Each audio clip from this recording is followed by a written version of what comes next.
बाबा ने अद्विजय को गोली लगने से लेकर उस लड़की के बारे में सारी बात बताइए।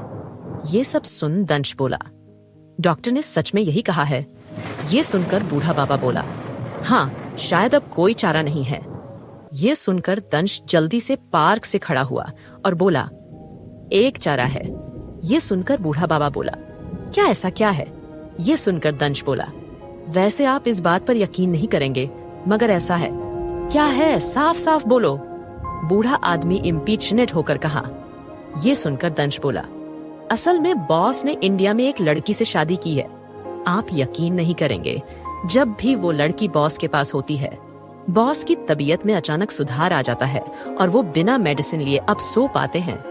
ये सुनकर बूढ़ा आदमी बोला, क्या वो लड़की कोई आयुर्वेदिक ट्रीटमेंट जानती है? ये सुनकर दंश बोला, ऐसा तो नहीं है, मगर हाँ, बॉस की दादी माँ ने ही ये शादी कराई थी। उन्हें किसी महापंडित ने बताया था कि शादी होते ही जब तक वो लड़की बॉस के साथ रहेगी, बॉस खतरे से दूर रहेंगे। ये सुनकर बूढ़ा आदमी कुछ देर तक खामोश रहा और फिर वो बोला, उस लड़की को आज के आज यहाँ ले आओ। हम अंधविश्वास में मानते तो नहीं है, मगर अब हमारे पास और कोई रास्ता भी नहीं है। ये सुनकर दंश बोला, मगर मैं लेडी बॉस को आज नहीं ला सकता। ये सुनकर बूढ़ा आदमी बोला, मगर क्यों? ये सुनकर दंश बोला, क्योंकि आज लेडी बॉस ने कोई व्रत किया है और बॉस की दादी माँ उन्हें आज पूरे दिन घर से बाहर नहीं जाने दे रही हैं। ये सुनकर बूढ़ा बाबा बोला, ठीक है, तो तुम कल उसे कन्वेंस करके कैसे भी यहाँ लेकर आओगे। दंश ने हाँ भरी और उसने कॉल कट कर दिया। आज करवा चौथ का व्रत था। आरोही सुबह 5 बजे से ही उठकर रेडी हो गई थी। अनिका जी की वजह से आरोही ने रावत विला में मंदिर भी बनवा लिया था। मंदिर में पूजा कर उसने खुद ने ही घर में सभी लोगों के लिए गाजर का हलवा, केक, शाही पनीर, चपाती, पूरी और काफी सारी हेल्थी डिशेस भी बनाई। सब लोग आरोही के खाने की तारीफ करते नहीं थक रहे थे। आरोही ने दंश को भी अपने हाथों से बनाकर खीर दी थी। दंश खीर को ले जाकर गार्डन में ही खा रहा था। वहीं सौम्या ने भी आज करवा चौथ का व्रत रखा था।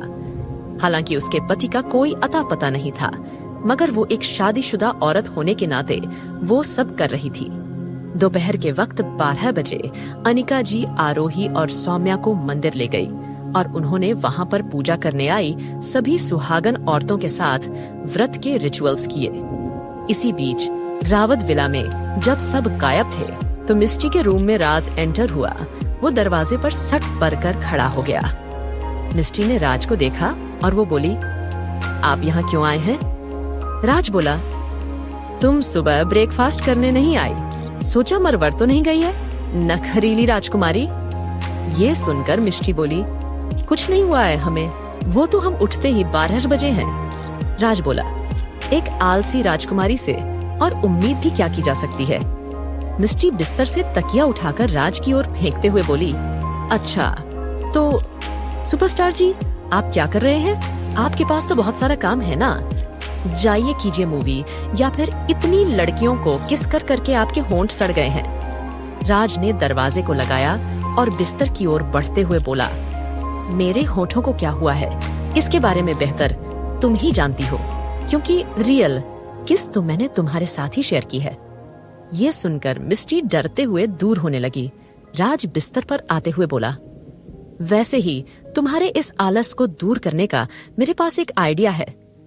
ये सुनकर मिस्टी बोली, हमें कोई आपका आइडिया नहीं चाहिए। राज मुस्कुराते हुए बोला, लेकिन दिन रात इतना सोओगी तो और मोटी हो जाओगी। ये सुनकर मिस्टी गुस्से से चिल्लाई, क्या कहा? हम मोटे हैं, आप होंगे मोटे, आपका पूरा खानदान होगा मोटा, समझे? राज बोला, आई एडमिट कि मैं मोटा हूँ और अब मैं अपना वेट थोड़ा कम करना चाहता हूँ। क्या तुम मेरी हेल्प करोगी? ये कहते हुए राज ने अपनी शर्ट के बटन खोले। क्या राज और मिस्टी फिर से आएंगे एक दूसरे के करीब? क्या आरोही बचा पाएगी अद्विजय की जान? एपिसोड नेम, किचन वाला रोमांस। मिस्टी राज को खुद से दूर हटाते हुए बोली, चले जाइए यहाँ से, हम आज सबको चिल्लाकर आपकी हरकतों के बारे में बता देंगे कि कैसे आप हर रोज हमें छेड़ने आ जाते हैं। राज बोला, लेकिन इतने दिनों से तो तुमने किसी को नहीं बताया।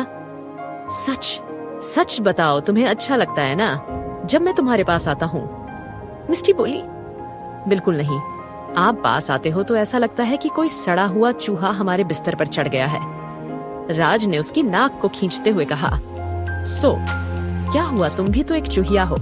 सो we are couple you know. ये कहते ही वो बिस्तर पर लेट गया।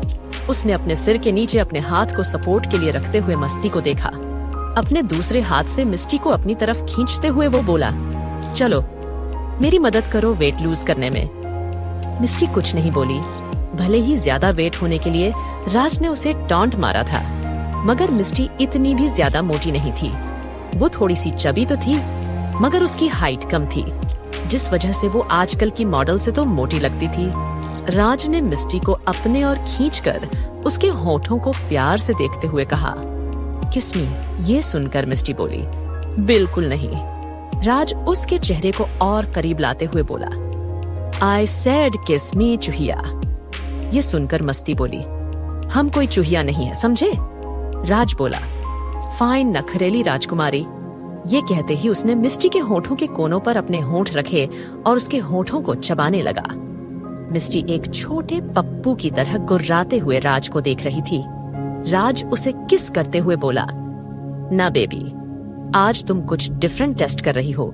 लगता है कि आज तुमने कुछ खाया नहीं है। चलो रोमांस विद फ्लेवर्स करते हैं। ये कहते ही उसने मिस्टी को अपनी गोद में उठाया और उसे किचन की ओर ले जाने लगा। मिस्टी चिल्लाई, ये आप क्या कर रहे हैं? हमें ऐसे आपके घर वाले देख लेंगे तो क्या होगा? राज बोला, घर में कोई नहीं है, सिर्फ मैं और तुम हो। ये कहते ही वो उसे किचन में लेकर गया। उसने खीर को एक बोल में डाला और मिस्टी के पास स्पून लाते हुए बोला, चलिए राजकुमारी जी, अपने मुंह को खोलिए। मिस्टी ने अपने मुंह को खोला तो राज ने उसे खीर खिलाने की बजाय उसके होठों को चूम लिया। फिर वो दोबारा बोला, तो सॉरी, मुझे तो तुम्हें खीर खिलानी थी ना। ये कहते ही उसने फिर से स्पून को आगे किया। मिस्टी ने खीर की इतनी अच्छी खुशबू को फील करते हुए लालच में आकर फिर से अपने होंठ खोल दिए, मगर फिर से उसे धोखा मिला। राज ने फिर से उसे किस की। तीसरी बार मिस्टी ने अपना मुंह नहीं खोला तो राज ने अपने दूसरे हाथ से उसके मुंह को पकड़कर खोल दिया और उसे खीर खिलाई। पूरी खीर मिस्टी को खिलाने के बाद राज से मिस्टी बोली, मुझे और खीर खानी है, ये बहुत ज्यादा यमी थी। राज एक डेविल स्माइल के साथ मुस्कुराया और बोला, लेकिन मैं तो तुम्हें ये खीर सिर्फ इसलिए खिला रहा था ताकि किस करते हुए मुझे काफी अच्छा टेस्ट आए। ये कहते हुए उसने मिस्टी को काउंटर पर बिठाए हुए ही किस किया। उसके हाथ मिस्टी की गुदगुदी कमर पर थे। जो लड़कियां जिम नहीं करती, काफी पतला होने के बाद भी उनका शरीर काफी गुदगुदा होता है। किसी मॉडल या जिम ट्रेनर की तरह उनका शरीर कसा हुआ नहीं होता, और राज को ये चीज काफी अच्छी लग रही थी। मिस्टी की गुदगुदी स्किन को बार बार पिंच करना उसे अच्छा लगता था। राज अपने हाथ उसकी स्किन पर फिराते हुए मिस्टी को पैशनेटली किस कर रहा था। तभी उसे बाहर से किसी के चिल्लाने की आवाज आई। राज ने जल्दी से मिस्टी को छोड़ दिया। मिस्टी किचन काउंटर से उतरी तो उसकी नाक राज की चेस्ट से टकरा गई और वो अपनी नाक को सहलाने लगी। राज ने उसके सर को सहलाते हुए कहा, छोटी बच्ची, जाओ किचन के नीचे वाले काउंटर में छुप जाओ। ये कहते हुए वो किचन से बाहर निकला। उसने देखा कि कुमार अपने पैर को सहला रहा था। वो चलते चलते ये तक भूल गया था कि उसके सामने कांच की टेबल रखी थी और वो उससे टकरा गया था। राज उसे देखते हुए बोला, कुमार, ध्यान कहाँ है तुम्हारा? उसने एक केयरिंग भाई की तरह सवाल किया। कुमार अपने पैर को सहलाते हुए सोफे पर बैठ गया और बोला, भाई, वो मैं अपने नए सॉन्ग के लिरिक्स के बारे में सोच रहा था। राज आईब्राउज उठाकर बोला, तुम्हारा कोई सॉन्ग हिट भी हुआ है जो दिन रात सॉन्ग्स के बारे में सोचते रहते हो? ये सब छोड़कर हमारा फैमिली बिजनेस क्यों नहीं संभाल लेते? ये सुनकर कुमार घबरा कर बोला, भाई, ये काम आप भी तो कर सकते हैं। आप तो बहुत टैलेंटेड है, तो संभालिए अपना एम्पायर। राज सार्कास्टिकली बोला, मगर मैं तुम्हारी तरह एक फेलियर सिंगर नहीं हूँ, मैं एक पॉपुलर एक्टर हूँ, समझे? ये सुनकर कुमार बोला, लेकिन आपको मामा जी के कंधों पर इतना बर्डन नहीं डालना चाहिए। वो एक साथ रावत कॉर्पोरेशन और साथ में ओबेरॉय कॉर्पोरेशन को भी संभालते हैं। उन्होंने पहले ही हमारे लिए बहुत कुछ किया है भाई। राज एक लंबा पॉज लेकर बोला, लेकिन मुझे तो उसे ओबेरॉय कॉर्पोरेशन से कुछ लेना देना ही नहीं है। ये सुनकर कुमार बोला, एग्जैक्टली मुझे भी बिजनेस संभालने में कोई इंटरेस्ट नहीं है। राजकुमार को देखते हुए बोला, क्यों ना तुम एक ऐसी लड़की से शादी कर लो जो तुम्हारा बिजनेस एम्पायर संभालने में मदद करे, मामा जी के कंधे के बोझ भी हल्का हो जाए। ये सुनकर कुमार मुंह बनाते हुए बोला, अच्छा भाई आप मुझसे बड़े हो, आप क्यों नहीं शादी कर लेते? आपको तो हर लड़की देखते ही पसंद कर लेगी ना, तो कोई प्रॉब्लम भी नहीं आएगी। राज बोला, मुझे लड़कियों में इंटरेस्ट नहीं है। ये सुनकर कुमार ने अपनी आईब्रोज उचकाई। राज झिप गया और बोला, मेरा वो मतलब नहीं था, मुझे अभी किसी लड़की में दिलचस्पी ही नहीं है, समझे?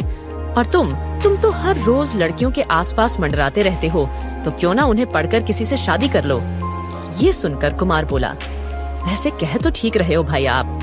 कुछ देर बाद वो एक्साइटेड होकर कहा, भाई क्यों ना मैं मिस्टी से ही शादी कर लूं, वो मुझे पसंद भी करती है, मुझे एडमायर करती है और बहुत प्यारी भी तो करती है।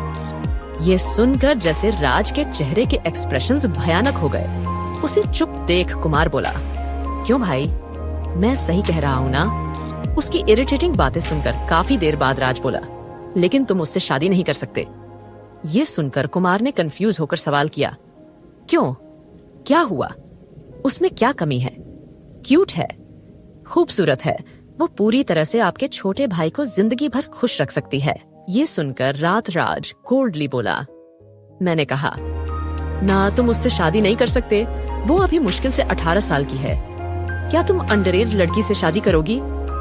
ये सुनकर कुमार ने अपने सर पर हाथ मारते हुए कहा, अरे हाँ भाई, मैं तो भूल ही गया था, वो तो अभी छोटी सी बच्ची है, मगर तब तक मैं उसके साथ रिलेशनशिप में तो आ सकता हूँ। आज ही उससे बात करता हूँ। नहीं, तुम उसके साथ रिलेशनशिप में भी नहीं आ सकते। राज अचानक बोला, क्यों भाई, अब क्या प्रॉब्लम है? कुमार ने कंफ्यूज होकर पूछा, बिकॉज ना ही वो ग्रेजुएट है, ना उसे कुछ आता है, ना टैलेंट है, ना शक्ल है, ना कुकिंग आती है उसे, ना ही वो समझदार है, तो कैसे वो ओबेरॉय एम्पायर को संभालेंगी?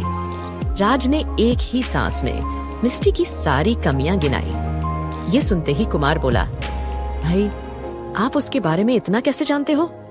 तुम्हें क्या लगता है ऐसी ही किसी ऐरी गैरी लड़की को मैं तुम्हारे पास आने दूंगा?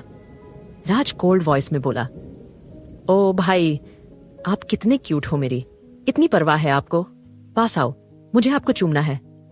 ये कहकर कुमार उसे देखने लगा, मगर राज ने एक कदम भी उसकी ओर नहीं बढ़ाया, तो कुमार ही दौड़कर उसके पास आया और उसने राज को गले लगाकर उसे गाल पर चूम लिया। हटो यहाँ से, राज चिल्लाया। कुमार राज के चेहरे के गुस्से से भरे भाव को नजरअंदाज करते हुए बोला, अच्छा भाई, आपने उसे देखा है, मुझे वो दिख नहीं रही है। राज बोला, मुझे क्या पता, मैं क्या तुम्हें कोई सीसीटीवी कैमरा लगता हूँ जो सब पर नजर रखता है? कुमार बोला, सॉरी भाई, मैं उसके रूम में जाकर उसे ढूंढता हूँ, मगर एक बार किचन में जाकर मामी के हाथ की यमी खीर खाकर आता हूँ। ये कहकर वो किचन में इंटर करने लगा।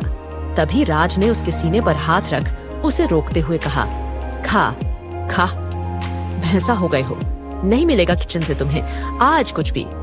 भाई आप कितने बेदर्द हो, आई हेट यू। ये कहते हुए कुमार वहां से चला गया।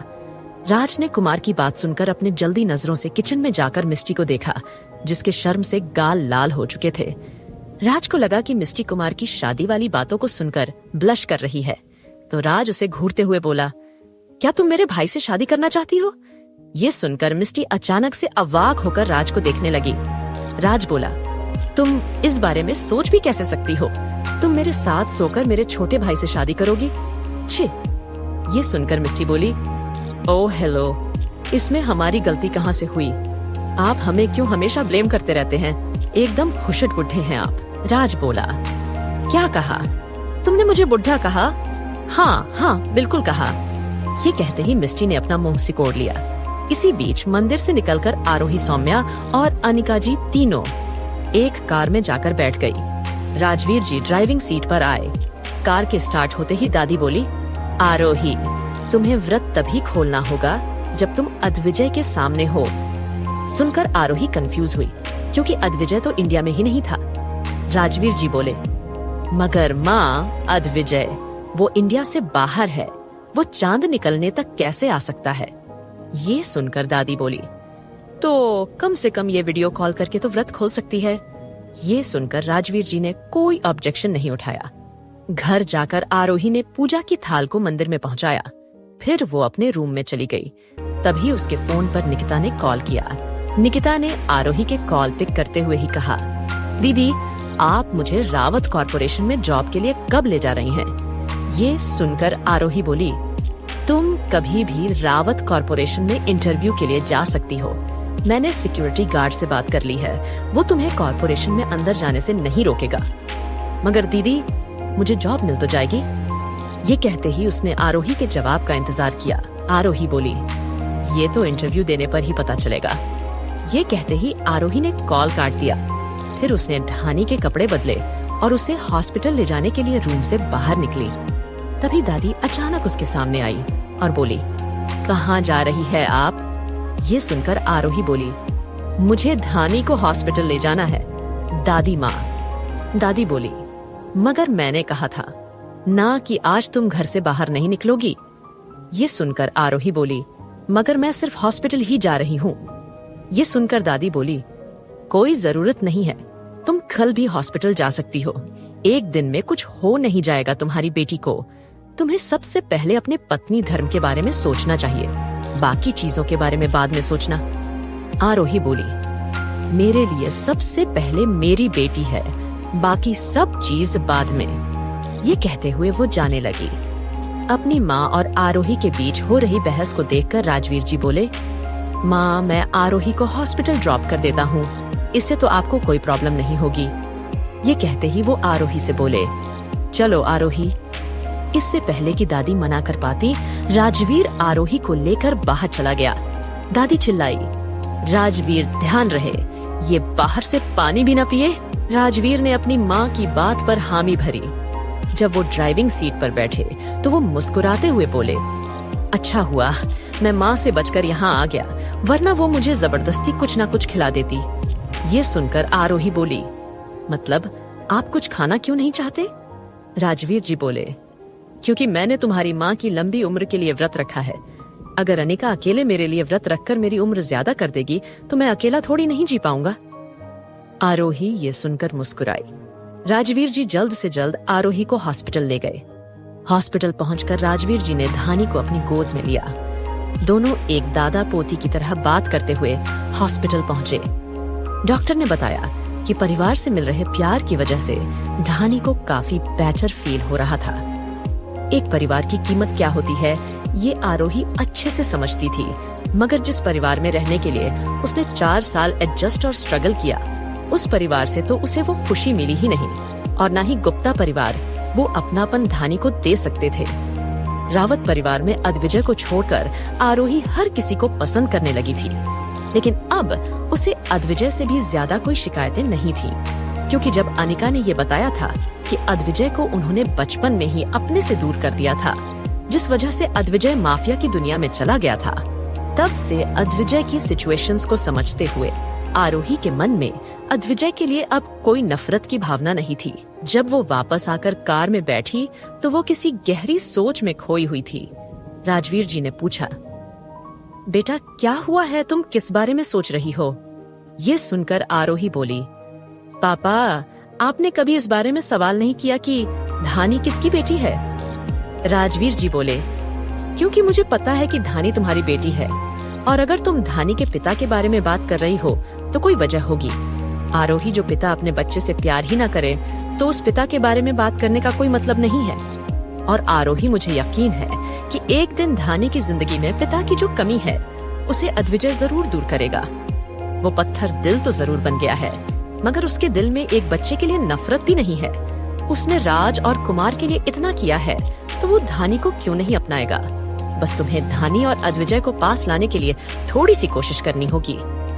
ये सुनकर आरोही मुस्कुराते हुए बोली, धानी ने कभी मुझसे एक पिता के प्यार को लेकर शिकायत नहीं थी, मगर मैं जानती हूँ कि एक बेटी हमेशा अपने पिता के प्यार को मिस करती है। ये कहते ही वो फिर से सोच में खो गई। राजवीर जी बीच में ही कार को स्टॉप करते हुए बोले, आरोही मुझे आखिर में बताओ क्या बात है जो तुम्हें इतना परेशान कर रही है। क्या आरोही राजवीर को बताएगी राहुल की शर्तों के बारे में? Episode name. आरोही राजवीर जी से बोली, पापा एक्चुअली मैं धानी के रियल डैड को ढूंढना चाहती हूँ। धानी के लिए बोन मैरो डोनर की कितनी जरूरत है? डॉक्टर ने कहा है कि वो बस कुछ ही महीनों तक। राजवीर जी बीच में बोले, आरोही मैं धानी के लिए बोन मैरो ट्रांसप्लांट के लिए डोनर ढूंढता हूँ। कुछ नहीं होगा हमारी धानी को। ये सुनकर आरोही ने कहा, मैंने काफी कोशिश की मगर कोई डोनर नहीं मिला। अब मेरे पास वक्त भी कम है। धानी के डैड कौन है? अब इस बारे में सिर्फ राहुल जानता है। ये सुनकर राजवीर जी बोले, तो इसलिए तुम उस दिन राहुल से मिलने गई थी, राइट? आरोही ने हाँ में सर हिलाया। राजवीर जी उसे सुझाव देते हुए बोले, वैसे तो मैंने कभी कोई इल्लीगल काम नहीं किया है, मगर धानी के लिए मैं राहुल को मजबूर कर सकता हूँ। सुना है उसकी गर्लफ्रेंड प्रेग्नेंट है, क्यों ना मैं उसे किडनैप करवा लूं। ये सुनकर आरोही ने ना में सर हिलाया और बोली, नहीं वो प्रेग्नेंट है, लेकिन तब भी राहुल को उसकी कोई फिक्र नहीं है, तो उसे किडनैप करने का कोई फायदा नहीं है। ये सुनकर राजवीर जी ने दूसरा आइडिया दिया। उसकी माँ आरोही ने कहा, नहीं राहुल की जिंदगी में उसके खुद के अलावा कोई भी इम्पोर्टेंट नहीं है और राहुल वही करता है जो वो चाहता है। ये सुनकर राजवीर जी ने पूछा, तो उसने क्या शर्तें रखी हैं? आरोही ने कुछ देर का पॉज लिया। उसने फिर अपनी गोद में सोई धानी के सर को सहलाया और बोली, दरअसल राहुल ने मुझसे कहा था कि शादी होने के बाद मुझे मिस्टर रावत के बच्चे के साथ प्रेग्नेंट होना होगा, और जब मैं प्रेग्नेंट हो जाऊंगी तब वो मुझे मिस्टर रावत से कहीं दूर ले जाएगा ताकि वो मेरे जरिए मिस्टर रावत से बदला ले सके, और शायद राहुल की बैंक्रप्सी के पीछे मिस्टर रावत थे। ये सुनकर राजवीर बोले, तो वो सिर्फ अद्विजय से बदल लेना चाहता है। आरोही ने हाँ में सर हिलाया। उसे ये जानकर काफी अच्छा लगा कि ये सब जानने के बाद भी राजवीर जी गुस्सा नहीं हुए, बल्कि वो उसकी मदद करने के लिए तैयार थे।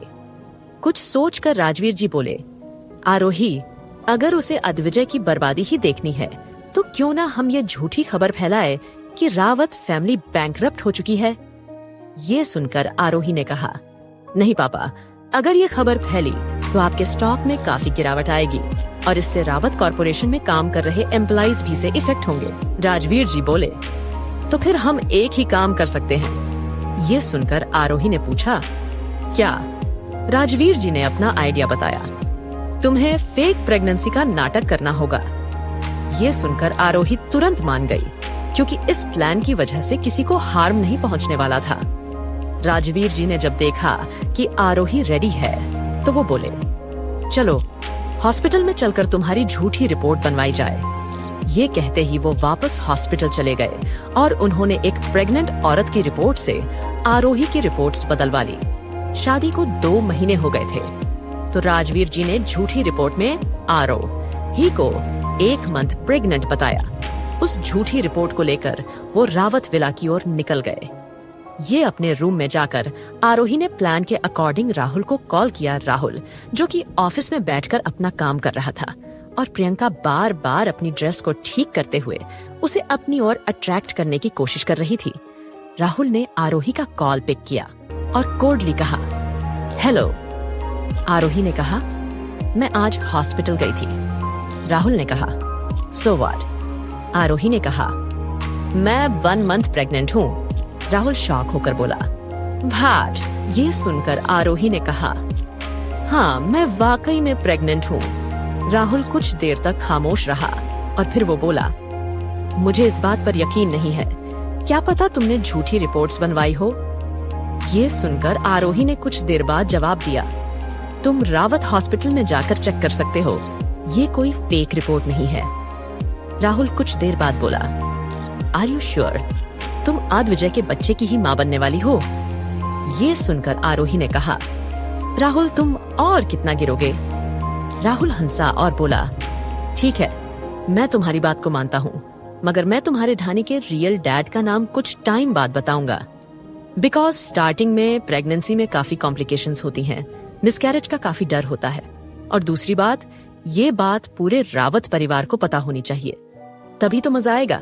जब वो वारिस की उम्मीद करें और उनके हाथों से आता हुआ वारिस चला जाए। हाँ हाँ, ये कहते हुए वो हंसने लगा। आरोही ने गुस्से से दांत पीसते हुए कहा, बताओ तुम कब अपने प्लान को अंजाम दोगे? ये सुनकर राहुल बोला, 2 महीने बाद, बिकॉज 3 मंथ प्रेग्नेंट होने के बाद अबॉर्शन भी नहीं हो सकता। आरोही ने कहा, ठीक है। फिर उसने कॉल कट कर दिया। वहीं राहुल कॉल कट करने के बाद काफी देर तक फोन को देखता रहा। उसे दिल में काफी बुरा लगा कि आरोही प्रेग्नेंट है।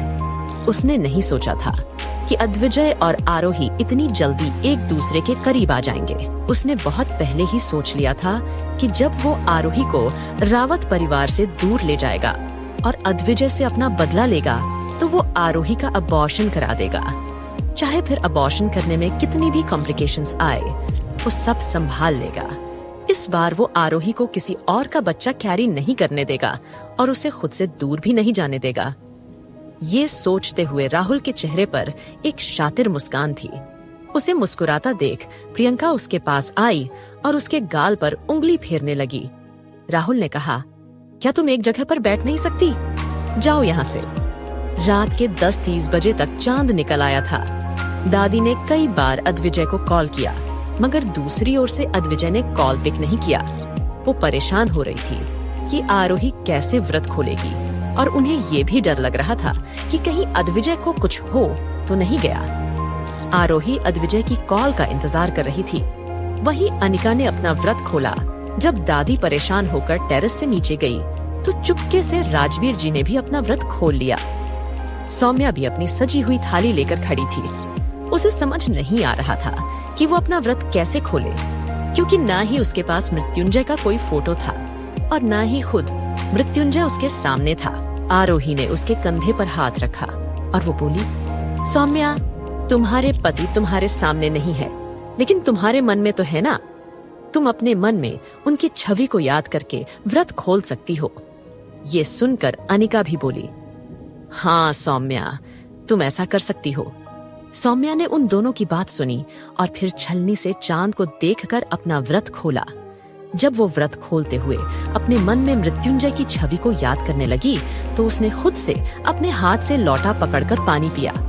जब उसने अपनी आंखें खोली तो उसने अपने सामने वाले आलीशान घर के टेरेस पर किसी आदमी को टहलते हुए देखा। उस आदमी का चेहरा तो नजर नहीं आ रहा था, मगर ये जरूर पता चल रहा था कि उस आदमी ने अपने चेस्ट के एरिया पर कोई शर्ट नहीं पहनी हुई थी। सौम्या ने जल्दी से अपनी नजरें फेरी और फिर अपना व्रत खोलकर उसने अभी सामने देखे उस इंसान के बारे में सोचना बंद किया। सौम्या को व्रत खोलता देख मिस्टी काफी हैरान थी। कुमार को भी सौम्या की शादी के बारे में कोई क्लू नहीं था, क्योंकि जब मिस्टी ने मृत्युंजय को मंदिर में देखा था वो दोनों काफी दूर जाकर छुप गए थे। इसीलिए ना उन्होंने मंदिर में हो रही चीजों को देखा और ना ही वो मृत्युंजय और सौम्या की शादी के बारे में कुछ सुन पाए थे। मिस्टी ने कंफ्यूज होकर कहा, सौम्या दीदी की शादी हो गई है, लेकिन किससे और कब? ये सुनकर उनके पास खड़ा राज बोला, क्या तुम लोग वाकई में इस बारे में नहीं जानते? कुमार और मिष्टी दोनों ने नामे सर हिलाया तो राज ने बताया, उस दिन मंदिर में मृत्युंजय प्रजापति जब आए थे उन्होंने ही सौम्या दी से शादी की थी। ये सुनकर मिष्टी हैरानी के साथ चिल्लाई, क्या? उसकी आवाज इतनी तेज थी कि सब लोगों का ध्यान उस ओर चला गया। मिष्टी ने फिर शर्मिंदा महसूस करते हुए अपना सिर नीचे कर लिया और बोली, क्या सच में सौम्या दीदी ने उनसे शादी की है? राज ने कहा, हाँ, पूरी रिचुअल के साथ ये शादी हुई है।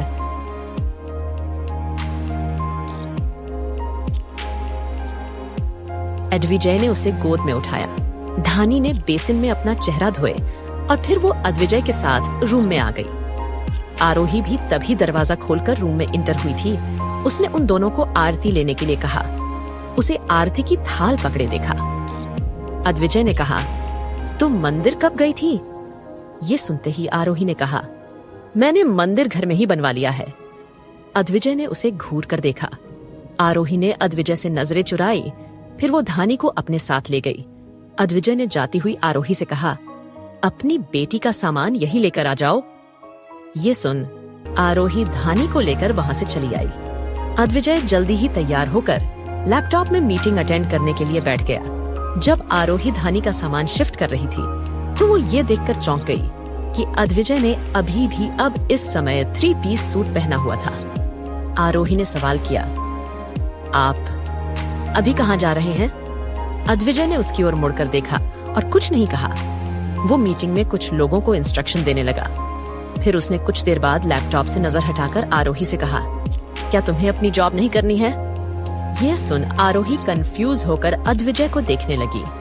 अद्विजय ने कहा, तुम मेरी सेक्रेटरी हो, इतने दिन के लिए लेकर तुम क्या चाहती हो कंपनी?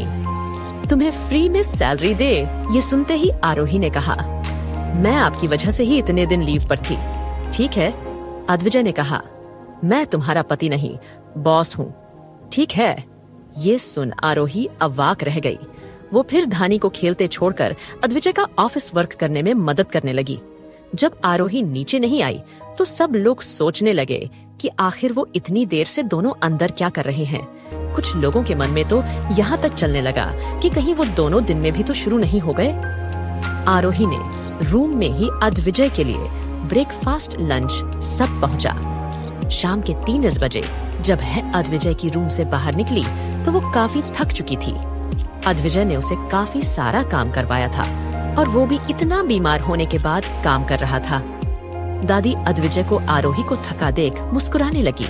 उन्होंने फिर अनिका और राजवीर जी को देखते हुए कहा, यहाँ आप सब कुछ ठीक है, चलो वापस हवेली चलते हैं। ये सुनकर राजवीर जी ने हाँ में सिर हिलाया।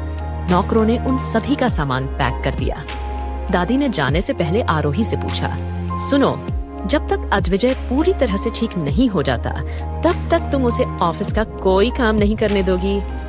ये सुन आरोही हैरान रह गई। वो बोली, दादी को बताना चाहती थी, क्या तुझे सुबह से ही ऑफिस के काम में लगा हुआ है? मगर अद्विजय है उसे धमकी दी थी कि वो दादी को ये बात नहीं बताएगी, जिस वजह से उसे चुप रहना पड़ा। आरोही जल्दी से फिर ऊपर गई और उसने अद्विजय को बताया कि अनिका, राजवीर जी और दादी तीनों वहाँ से जा रहे हैं। अद्विजय कोई रिएक्शन नहीं दिया। आरोही बोली, क्या आप एक बार उनसे मिलना नहीं चाहेंगे? अद्विजय ने कहा, क्या जरूरी है? ये सुनते ही आरोही ने कहा, वो आपके ही मॉम डैड हैं। अद्विजय ने कहा, आई डोंट केयर। ये सुन आरोही थोड़ा झल्लाते हुए बोली, आपको पता है उन्होंने आपको मजबूरी में दूर किया था। आप जब तक ये दर्द नहीं समझ रहे पाएंगे जब तक आप खुद पेरेंट्स ना बने। अद्विजय ने उसे देखा। आरोही को समझ आया कि उसने उसे क्या बोल दिया है, इसलिए वो चुप हो गई। अद्विजय अपनी व्हील चेयर पर बैठा और उससे बोला, मुझे नीचे ले चलो। ये सुन आरोही खुश हो गई और वो उस लिफ्ट से नीचे लेकर आई। वहीं अनिका, राजवीर जी और दादी तीनों वहां से जा रहे थे। जब उन्होंने अद्विजय की व्हील चेयर की आवाज सुनी तो तीनों ने मुड़कर देखा। अद्विजय की व्हील चेयर को आरोही आगे लेकर गई। दादी ने अद्विजय के सिर पर हाथ रख और बोली, मुझे अच्छा लगा कि तुम मुझसे मिलने आए। राजवीर जी अद्विजय से बोले, अद्विजय, आज तुम पूरे दिन बाहर नहीं आए। हमने सिया के लिए उसकी आत्मा की शांति के लिए हवन रखवाया था। अद्विजय कुछ नहीं बोला। दादी जाते हुए बोली, अद्विजय, हमारे पास सिया की फैमिली का कोई कांटेक्ट नहीं है, क्या तुमने उन्हें इन्फॉर्म किया? अद्विजय ने कहा, उन्हें ऑलरेडी इस बारे में पता चल चुका है।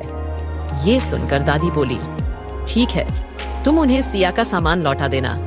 ये कहते हुए वो वहाँ से चली गई। दादी को नहीं पता था कि सहगल परिवार असल में क्या चीज थी। वो तो बस इतना जानती थी कि सहगल परिवार कोलकाता की रिचेस्ट फैमिलीज में से थे। जाने से पहले राजवीर जी आरोही के पास आए और बोले, आरोही, तुम्हें किसी चीज की जरूरत हो तो मुझे कॉल कर देना। ये सुन आरोही ने हाँ में सिर हिलाया। उन सभी के जाने के बाद अद्विजय वापस अपने रूम में चला गया। आरोही ने सौम्या के पास जाकर कहा, क्या तुम जानती हो तुम्हारे हस्बैंड अभी कहाँ हैं? ये सुनकर सौम्या ने कंफ्यूज होकर कहा, मुझे कैसे पता होगा आरोही? ये सुनते ही आरोही ने कहा, सौम्या, दरअसल तुम्हें याद है उसी दिन जब अद्विजय तुमसे मिले थे तो उन्होंने तुम्हें सौम्या प्रजापति कहकर ग्रीट किया था। ये सुनकर सौम्या ने हाँ में सिर हिलाया। आरोही बोली, ऐसा इसीलिए हुआ क्योंकि मिस्टर रावत पहले से ही तुम्हारे हस्बैंड को जानते हैं। इवनली तुम्हारे हस्बैंड अभी हमसे दूसरे वाले विला में रहते हैं। क्या तुम उनसे मिलना चाहोगी? ये सुनकर सौम्या की आंखों में चमक आ गई और वो हाँ कहना चाहती थी, मगर फिर उसने सोचा कि जब मृत्युंजय ये बात जानता है तब भी वो उससे मिलने ही नहीं आया, तो वो उससे मिलने क्यों जाए? वो उसे अपनाना ही नहीं चाहता, तो वो क्यों उसे अपने रिश्ते की भीख मांगे? ये सोचकर वो निराश होकर बोली, नहीं आरोही, अगर वो नहीं चाहते मुझे अपनाना तो मुझे कोई जरूरत नहीं है। उनके पास जाने की वो अपनी जिंदगी जी सकते हैं, मैं यही खुश हूँ। सौम्या की बात सुनकर आरोही बोली, सौम्या, क्या तुम कोई जॉब करना चाहोगी? ये सुनकर सौम्या ने कहा, आरोही, मेरे पास कोई क्वालिफिकेशन नहीं है। हाँ, सिर्फ मैं केयरटेकर और ब्यूटी पार्लर का काम सीखा है, इसके अलावा मुझे कुछ नहीं आता। ये सुनते ही आरोही ने कहा, सौम्या, क्या तुम धानी की केयरटेकर बनना चाहोगी? ये सुनकर सौम्या ने कहा, आरोही धानी मेरी भी बेटी की तरह है, मैं उसका ख्याल उसकी मासी की तरह रख सकती हूँ। ये सुनते ही आरोही ने कहा, नहीं सौम्या, मैं चाहती हूँ कि तुम जब करो अपने पैरों पर खड़ी हो जाओ। ये सुनकर सौम्या ने कहा, ठीक है, तुम कहती हो तो मैं ऑफिशियली आज से तुम्हारी बेटी की नैनी बन जाती हूँ। ठीक है। ये सुन आरोही मुस्कुराई। कुछ देर बाद सौम्या टेरेस पर गई। वो सामने वाले विला को देखने लगी। विला को देखते हुए वो मुस्कुराने लगी, क्योंकि करवा चौथ वाले दिन उसने शायद जिस इंसान को सबसे पहले देखा था वो मृत्युंजय ही था। वरना उसे मन में काफी गिल्ट था कि उसने व्रत खोलते हुए किसी पराये मर्द को देख लिया था। वो बस अब दिल में एक उम्मीद लेकर बैठी थी कि मृत्युंजय उससे मिलने आएगा या फिर उसे अपने साथ ले जाएगा। इसी बीच मृत्युंजय अपने भाई वरुण से मिलने हॉस्पिटल पहुंचा। वरुण अभी भी कोमा में था। साहिल ने पूछा, भाई साहब, आप उस लड़की को कब सजा दे रहे हैं? ये सुनकर मृत्युंजय बोला, हमने आपसे कहा था ना, हमें उस लड़की का फोटो दे। ये सुनकर साहिल बोला, भाई साहब, मेरे पास उसका फोटो तो नहीं है, मगर हाँ, इंटरनेट पर उसका एक सॉन्ग अवेलेबल है। ये कहकर उसने अपने फोन में यूट्यूब खोला और वो सॉन्ग दिखाया। अचानक मृत्युंजय हैरान होकर बोला, क्या तुम श्योर हो ये वही लड़की है? ये सुनकर साहिल बोला, हाँ भाई साहब, ये वही लड़की है। इसे सॉन्ग में देखकर ही तो वरुण को इससे प्यार हुआ था। मृत्युंजय ये सुनकर बोला, ठीक है, हम इस मामले को देखते हैं। इस बीच तुम वरुण का बड़े से बड़े डॉक्टर से इलाज कराओ, इसे जल्द से जल्द होश आ जाना चाहिए। ये कहकर मृत्युंजय हॉस्पिटल से निकल गया। उसने अपने आदमियों से पूछा कि उन्हें मिस्टी मिली कि नहीं, मगर उन्होंने बताया कि उन्हें मिस्टी नहीं मिली है। मृत्युंजय हॉस्पिटल से निकलकर अपने विला पर पहुंचा। कुछ देर बाद उसका मन किया कि वो अद्विजय से मिले। उसने अद्विजय को कॉल मिलाया और सवाल किया, क्या तुम ऑफिस में हो? ये सुनते ही अद्विजय ने कहा, नहीं, घर पर है। ये सुनकर मृत्युंजय ने बिना कुछ कहे कॉल काट दिया और वो अद्विजय के घर की ओर बढ़ गया। अचानक रास्ते में उसके कदम रुक गए, क्योंकि अद्विजय के घर में सौम्या भी थी, जिससे उसका सामना हो सकता था। क्यों मृत्युंजय सौम्या को देखना नहीं चाहता? क्या नहीं है उसकी नजरों में शादी का वजूद? और अगर आपको यह कहानी अच्छी लगी तो हमारे चैनल को सब्सक्राइब करें और लाइक करना ना भूलें।